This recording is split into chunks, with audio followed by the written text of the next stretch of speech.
जय जय श्री राधे कृष्ण प्रिय भक्तों। भगवान श्री हरि की कृपा सदा सर्वदा आप सभी पर बरसती रहे। देखिए, पूर्णिमा का दिन खाली एक दिन नहीं है, यह पर्व माना गया है। लेकिन फाल्गुन महीने की पूर्णिमा का एक विशेष धार्मिक महत्व होता है, क्योंकि इस दिन होलिका दहन भी होता है और साथ ही साथ इस दिन देवी लक्ष्मी का प्राकट्य भी हुआ था। फाल्गुन माह में ही चंद्रमा का जन्म हुआ था और पूर्णिमा पर चंद्रमा अपनी 16 कलाओं से परिपूर्ण रहता है। ऐसे में फाल्गुन पूर्णिमा पर चांद की पूजा करने से मानसिक कष्ट दूर होते हैं और लक्ष्मी पूजन करने से घर में बरकत आती है। तो चलिए जानते हैं आज के इस वीडियो में फाल्गुन पूर्णिमा जो कि मार्च महीने में पड़ने वाली है, उसकी पूजा का मुहूर्त, चंद्र अर्घ्य का समय और तमाम वो बातें जो कि बहुत ही ज़्यादा ज़रूरी हैं। तो वीडियो को अंत तक देखिएगा। और हाँ, आज के इसी वीडियो में हम फाल्गुन पूर्णिमा की कथा विकार रसपान भी करेंगे। तो पूरा वीडियो देखना है, अंत तक देखना है और अपने फ्रेंड्स एंड फैमिली में शेयर करना है। कमेंट बॉक्स में लिखना है जय श्री राधे कृष्णा। देखिए, धार्मिक मान्यता के अनुसार फाल्गुन पूर्णिमा का उपवास रखने से मनुष्य के दुखों का नाश होता है और साधक पर भगवान विष्णु और माता लक्ष्मी की विशेष कृपा की प्राप्ति होती है।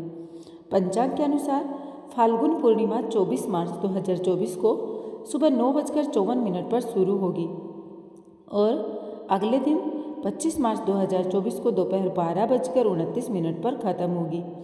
ऐसे में अगर उदय तिथि के अनुसार व्रत और स्नान दान करें तो 25 मार्च को व्रत का पूजन अति उत्तम होगा।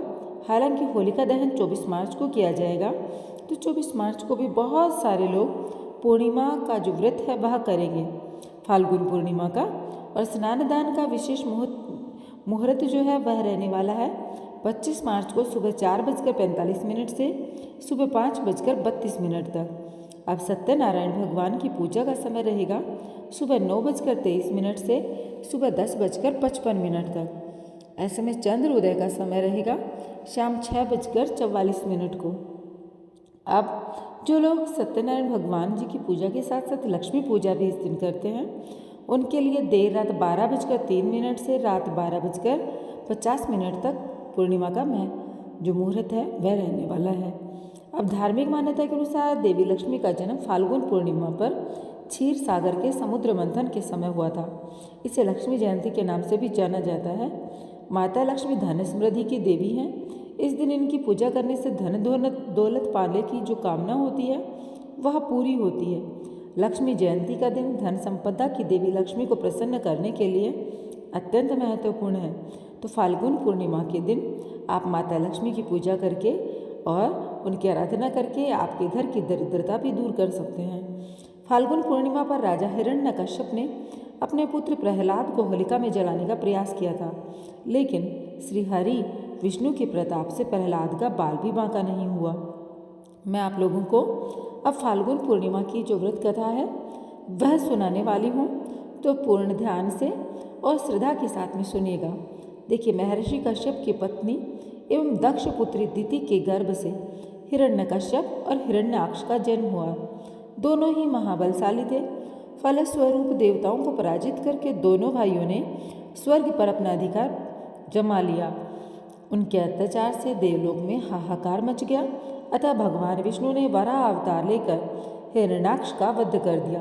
अपने भाई की मृत्यु से क्रुद्ध हिरण्यकश्यप भगवान विष्णु को अपना शत्रु मान बैठा और उनसे प्रतिशोध लेने के लिए भगवान ब्रह्मा की तपस्या करने लगा। उधर हिरण्यकश्यप की अनुपस्थिति में देवताओं ने दैत्यों पर आक्रमण कर दिया और स्वर्ग पर पुनः अपना अधिकार प्राप्त कर लिया। हिरण्यकश्यप की पत्नी कयाधु उस समय गर्भवती थी, जिसे देवराज इंद्र ने बंदी बना लिया। वो कयाधु को लेकर अमरावती जा रहे थे, तभी मार्ग में उन्हें देवर्षि नारद मिल गए। नारद जी इंद्र के साथ कयाधु को देखकर बोले, हे देवराज, आप इसे लेकर कहाँ जा रहे हैं? यह सुनकर इंद्र ने कहा, हे देवर्षि, कयाधु गर्भवती है। इसके गर्भ में हिरण्यकश्यप जैसे दुष्ट आत्मा का अंश है, जिसका वध करके मैं इसे छोड़ दूंगा। इस पर देवर्षि नारद बोले, इसके गर्भ में तो श्री नारायण का परम भक्त पल रहा है, अतः इसे छोड़ दो इंद्र। नारद मुनि की यह बात सुनकर देवराज ने कयाधु को छोड़ दिया। देवर्षि नारद हिरण्यकश्यप की पत्नी को अपने आश्रम में ले आए और बोले, बेटी, जब तक हिरण्यकश्यप की तपस्या पूरी नहीं हो जाती तुम निश्चिंत होकर यहीं रहो। तब से कयाधु देवर्षि नारद के आश्रम में रहने लगी और उनके दिव्य प्रवचनों का रसपान भी करती रही, जिसका गर्भ में पल रहे शिशु पर बहुत गहरा असर हुआ। जब समय आया, कयाधु ने एक पुत्र को जन्म दिया, जिसका नाम रखा गया प्रहलाद। इधर हिरण्यकश्यप की तपस्या जब पूरी हो गई तो ब्रह्मा जी ने प्रसन्न होकर उन्हें मनोवांछित वरदान दिया, जिसके पश्चात वो अपने राज्य लौट आए। कयाधु भी प्रहलाद को लेकर अपने पति के पास चली आई। प्रहलाद जब थोड़े बड़े हुए तो एक श्रेष्ठ गुरु के मार्गदर्शन में उनकी शिक्षा का प्रबंध किया गया। एक दिन जब हिरण्यकश्यप अपने समस्त मंत्रियों के साथ बैठे थे, तभी प्रहलाद अपने गुरु के साथ वहाँ आए और पिता को कृतज्ञतापूर्वक प्रणाम किया। यह देखकर हिरण्यकश्यप अति प्रसन्न हुआ और बोला, वत्स प्रहलाद, तुमने अब तक की शिक्षा के दौरान कौन सी सबसे अच्छी बात सीखी है, मुझे बताओ।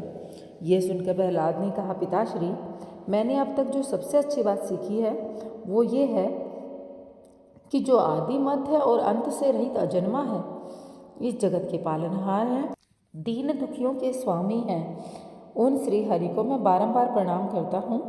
ये बात सुनकर हिरण्यकश्यप क्रोध से लाल हो गया। उसने प्रहलाद के गुरु पर चीखते हुए कहा, अरे मूर्ख ब्राह्मण, तूने मेरे इस बालक को मेरे परम शत्रु का गुणगान करने की शिक्षा दी। प्रहलाद के गुरु ने कहा, दैत्यराज, आप क्रोध को त्याग दो। ये बातें मैंने आपको पुत्र को कभी नहीं सिखाई। ये सुनकर हिरण्यकश्यप बहुत ज़्यादा आश्चर्यचकित हो गया और बोला, पुत्र बताओ, तुम्हें ये उपदेश, ये शिक्षा किसने दी? प्रहलाद बोले, हृदय में स्थित भगवान विष्णु ही तो संपूर्ण संसार के उपदेशक हैं, उनके अतिरिक्त कोई किसी को कुछ नहीं सिखा सकता। ये सुनकर हिरण्यकश्यप क्रोध से पागल हो उठा और बोला, अरे मूर्ख, मेरे सामने ये विष्णु कौन है? तू क्यों बार बार उस दुष्ट का नाम ले रहा है? क्या तू इसका परिणाम जानता है? हिरण्यकश्यप ने प्रहलाद को बहुत समझाया, मृत्युदंड का भय दिखाकर भी विष्णु भक्ति से दूर करना चाहा, परंतु प्रहलाद के मन में भगवान विष्णु के प्रति जो श्रद्धा थी वो बिल्कुल भी कम न हुई। इसके पश्चात क्रोधित हिरण्यकश्यप ने अपने सेवकों को आज्ञा दी कि इस दुरात्मा को मौत से घाट उतार दो।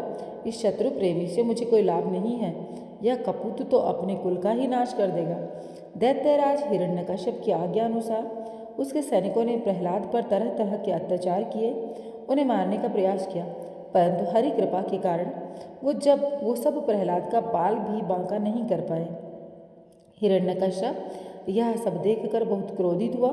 अंततः उसने अपनी बहन होलिका को आदेश दिया कि वह प्रहलाद को गोदी में लेकर बैठ जाए, क्योंकि होलिका को यह वरदान प्राप्त था कि अग्नि से उससे कोई हानि न होगी। अपने भ्राता का आदेश मानकर होलिका भक्त प्रहलाद को अपनी गोद में लेकर अग्नि की गोद में बैठ जाती है और उस समय प्रहलाद हाथ जोड़कर आंखें बंद करके बिना डरे निरंतर प्रभु ध्यान में मग्न रहते हैं और नारायण नारायण का जाप करते रहते हैं। फलस्वरूप भगवान श्री हरि की कृपा से और प्रहलाद जो हो अग्नि में बैठकर भी सकुशल बच गए और होलिका, जिसको कि अग्नि में न जलने का वरदान प्राप्त था, वह उस अग्निकुंड में जलकर भस्म हो गई। और इस तरीके से बुराई पर यह अच्छाई की जीत हुई और भगवान श्री हरि की कृपा से प्रहलाद जो है वह सही सलामत बच गया। तो प्रिय भक्तों, यहाँ पर हमने फाल्गुन पूर्णिमा की जो व्रत कथा है वह सुनी। अब मैं आप लोगों से कहना चाहूँगी कि मैं मिलूँगी आप लोगों से एक नए वीडियो के साथ में। अगर आप लोगों ने अभी तक चैनल को सब्सक्राइब नहीं किया है तो चैनल को सब्सक्राइब कर दें। कमेंट बॉक्स में लिखें जय श्री राधे कृष्णा। भगवान श्री हरि की कृपा आप सभी पर सदा सर्वदा बरसती रहे। आपका जीवन मंगलमय हो।